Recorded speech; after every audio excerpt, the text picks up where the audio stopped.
Hello everyone, welcome to our channel. We continue to learn Python by comparing it with C#. If you are curious about either Python or C# and already know the other one, you are in the right place. Today we'll look at how to write and read files in Python. I'll first write a code snippet in Python, then show you the C# equivalent. If you want to develop Python on Mac using VS Code, check out the video linked in the description below. If your development setup is ready, click New File and select Python file to continue. First, import path from pathlib. We'll use it to read and write files. I'll use the desktop as a location to write and read the file. You may encounter security errors when writing to a user-specific directory instead of the desktop. Operating systems often have additional security measures for these locations. Path home desktop will simply give you the directory of your desktop. Then you can define a name for your file, in my case serverlogs.txt. In C#, you can find your desktop by using the environment getFolderPath method. Then you can add your file name to the desktop path and create the file path. We'll write our first lines using the WriteText method. It creates a file if one doesn't exist yet, then writes the text to it. A \n will let you write your text on the next line.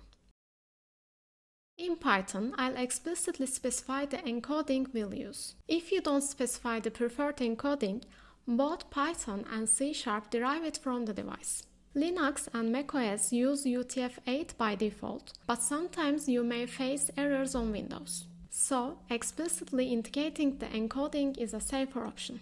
In C#, you can use File.WriteAllText method to write the text to the file at the file path. Let's also see how you can read the file you've just written. You can read your file line by line using the readText method with splitlines. In C#, you can use readAllLines method for the same purpose. Now I'll loop through the lines and print only line that contains the word error.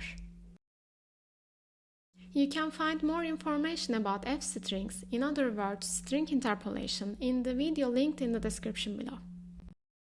In C#, you can achieve the same result with this code snippet. Run the code. VS Code will ask you to save the file if you haven't already. Name it and click Save. Now you can see the line we are looking for below.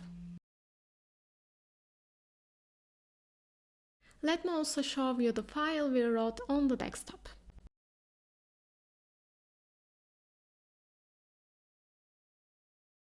That's it.